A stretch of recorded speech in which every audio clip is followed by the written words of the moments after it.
Chères étudiantes, chers étudiants, je traiterai dans cette partie la correction de l'exercice 4 et 5 de la deuxième série de thermodynamique. D'après l'énoncé de l'exercice 4, un gaz parfait est enfermé dans un cylindre vertical thermiquement isolé, muni d'un piston mobile sans frottement.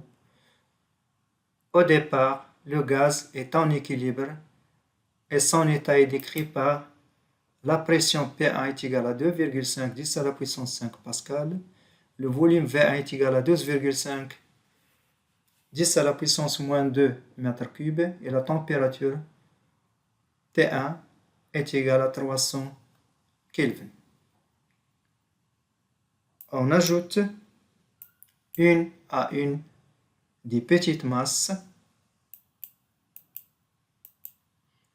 jusqu'au atteindre la pression P2 est égale à 7,5 10 à la puissance 5 pascal. Le système à l'état final est décrit par la pression P2, le volume V2 et la température T2. Il nous demande quelle est la nature de cette transformation. Le système est thermiquement isolé, donc aucune chaleur ne peut pénétrer ou s'échapper du système, c'est-à-dire il n'y a pas échange de chaleur entre le milieu extérieur et le système. La transformation est adiabatique. Les variables thermodynamiques, la pression, le volume et la température sont définies à chaque instant et reliées entre elles par l'équation d'état P fois V est égal à nRT. La transformation est réversible. Autrement, si on enlève une à une les petites masses, on revient à l'état initial. Finalement, la transformation est adiabatique réversible. Pour une transformation adiabatique réversible, on peut écrire la relation la pression fois le volume à la puissance gamma est égal à une constante. Si on remplace P avec nRT sur V dans l'équation PV gamma est égal à constante, on trouve la relation T fois V à la puissance gamma moins 1 est égal à constante.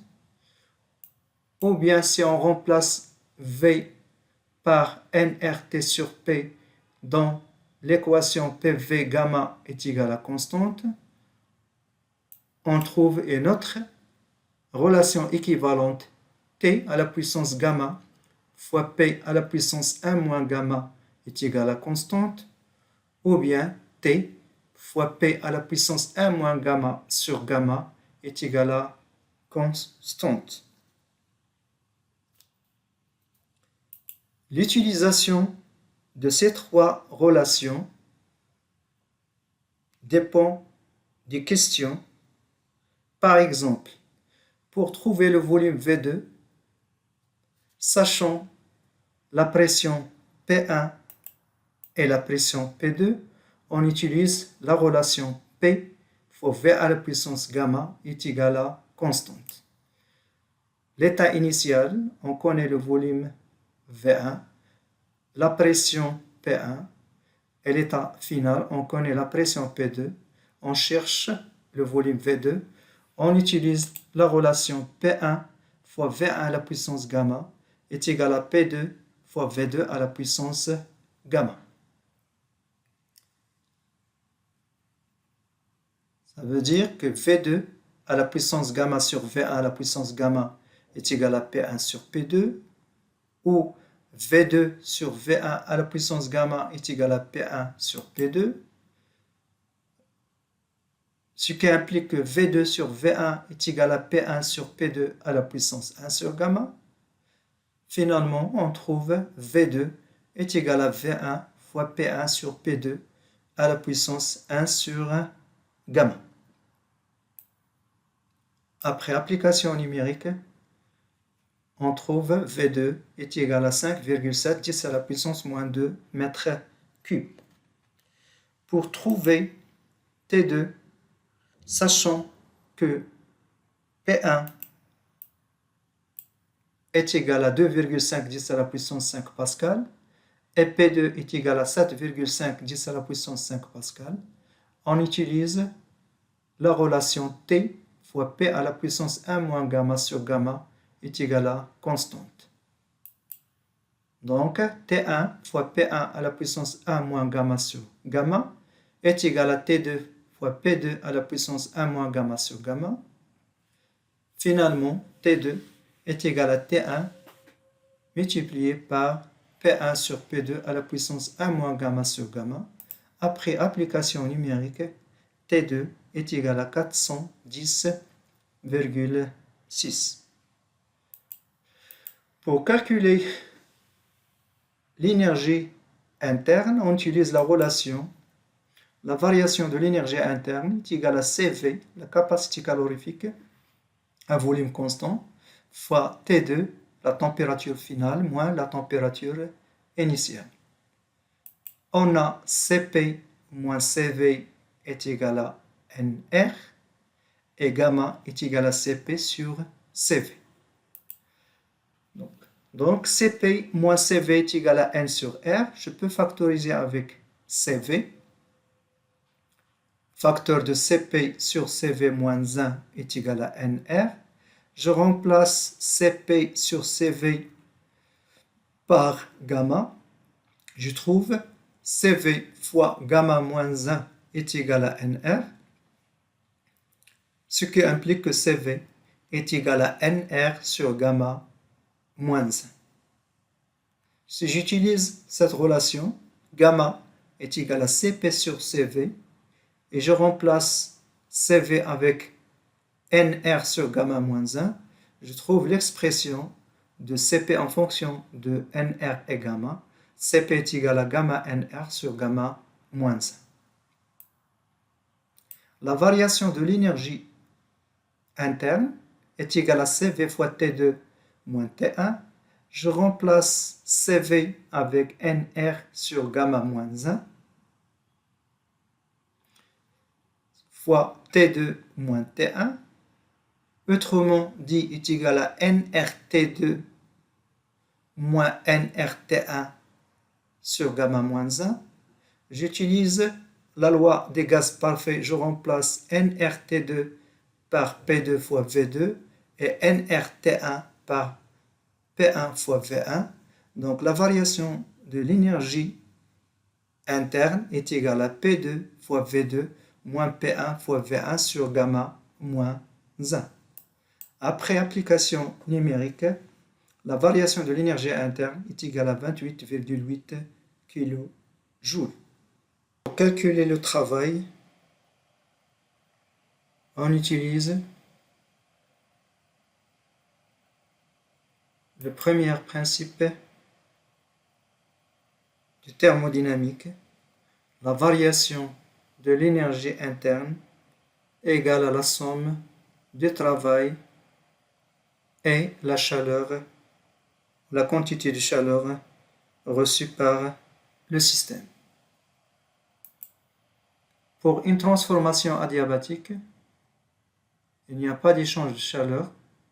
Q est égal à 0, c'est-à-dire que la variation de l'énergie interne est égale à le travail. Finalement, le travail est égal à 28,8 kJ.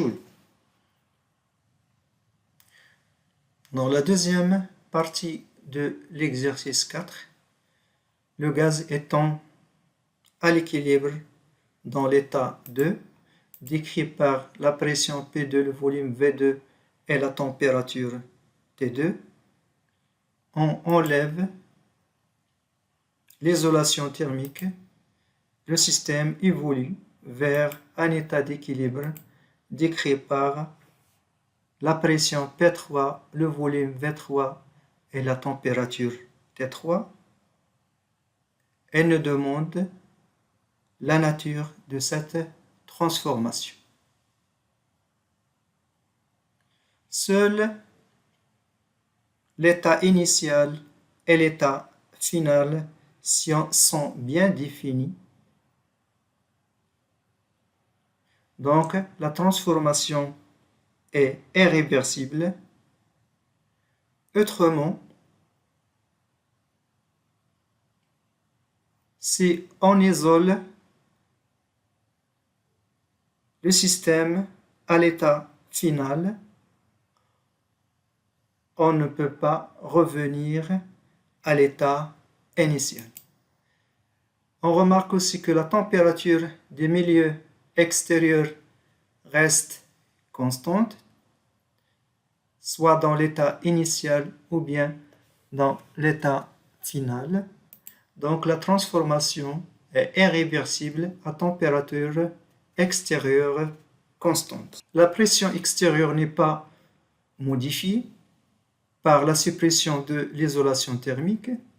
La pression extérieure reste constante au cours de la transformation et à la fin, nous avons un équilibre mécanique. P3 est égal à P2. Si on considère que la masse du piston est négligeable, le bilan des forces est le même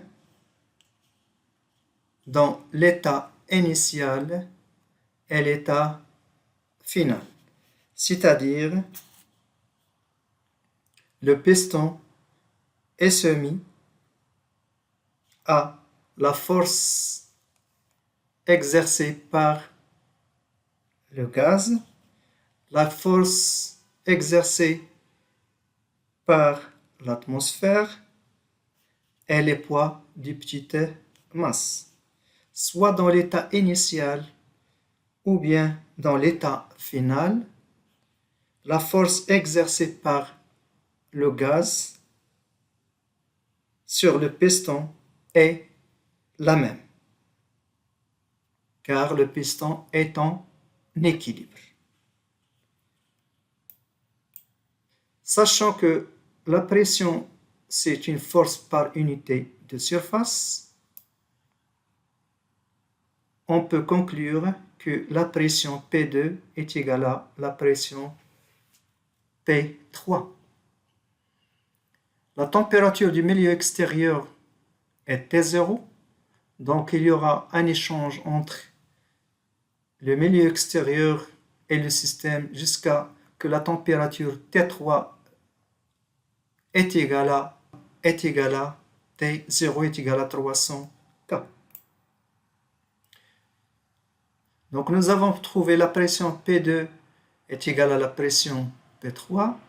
La température 3, c'est la même que la température du milieu extérieur T0. Il nous reste à déterminer le volume V3.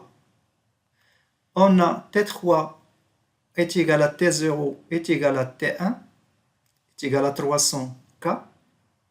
Donc d'après la loi des gaz parfaits, on peut écrire T3 est égal à T1, ça veut dire que P3 fois V3 est égal à P1 fois V1, ce qui nous peut donner le volume V3 qui est égal à P1 fois V1 sur P3. Après application numérique, on trouve V3 est égal à 4,17 10 à la puissance moins 2 mètres cubes. Autrement, si P2 est égal à P3, d'après la relation des gaz parfaits, on peut écrire que V3 sur T3 est égal à V2 sur T2. Donc V3 est égal à T3 fois V2 sur T2. Après application numérique, on trouve aussi 4,17 10 à la puissance moins 2 mètres cubes. On passe à l'exercice 5. D'après l'énoncé, à la montagne, on a besoin de 5 litres d'eau chaud à 40 degrés à partir de glace prélevée sur place. La température de la glace est moins 18 degrés Celsius. On fait fondre 5 kg de la glace dans une bouilloire sur un réchaud à gaz. La première question nous demande d'où provient la chaleur qui fait fondre la glace.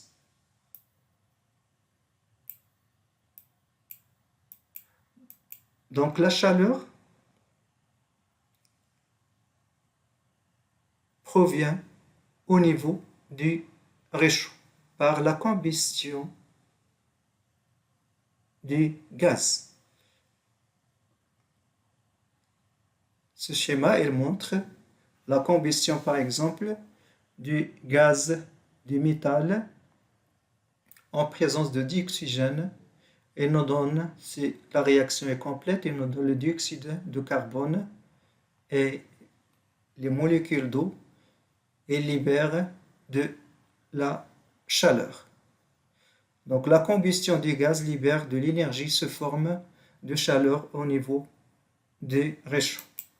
La deuxième question, donc, on montre que la transformation des glaces à l'eau liquide n'est que une fusion. La transformation physique de l'état solide vers l'état liquide, c'est une fusion. La chaleur ou bien la quantité de chaleur pour élever la température de la glace de moins 18 degrés à 0 est égale à M fois la capacité calorifique de glace fois θ final moins θ initial. On remplace M avec 5 kg, C de la glace avec 2100 dans les unités internationales, θ final avec 0 et θ initial avec moins 18, on trouve Q1 est égal à 189 kJ. Pour passer la masse M de la glace de l'état solide à l'état liquide tout en restant dans la température de fusion qui est égale à 0 degré C, la quantité de chaleur pour faire fondre la glace à 0 degré est Q2 est égal à M, c'est la masse de la glace, fois la chaleur latente de fusion. On remplace M avec 5 et LF avec 335 kJ par kilogramme. On trouve Q2 est égal à 1675 kJ. Pour élever la température de l'eau liquide de 0 C à 40 degrés Celsius, on a besoin de la quantité de chaleur Q3 qui est égale à M fois CE fois θ final moins θ initial. Q3, on remplace M avec 5 et on remplace θ, on remplace CE avec 4180, θ final avec 40 et θ initial avec 0. Et on calcule Q3, on trouve que 836 kJ. Si on compare Q2, Q1 et Q3, on remarque que Q2 est supérieur à Q3 et supérieur à Q1, c'est-à-dire que l'étape qui correspond au changement de phase, ça veut dire que l'étape 2, due au changement de phase de l'état solide à l'état liquide tout en restant à la température de fusion nécessite le plus d'énergie. Et je vous remercie pour votre attention.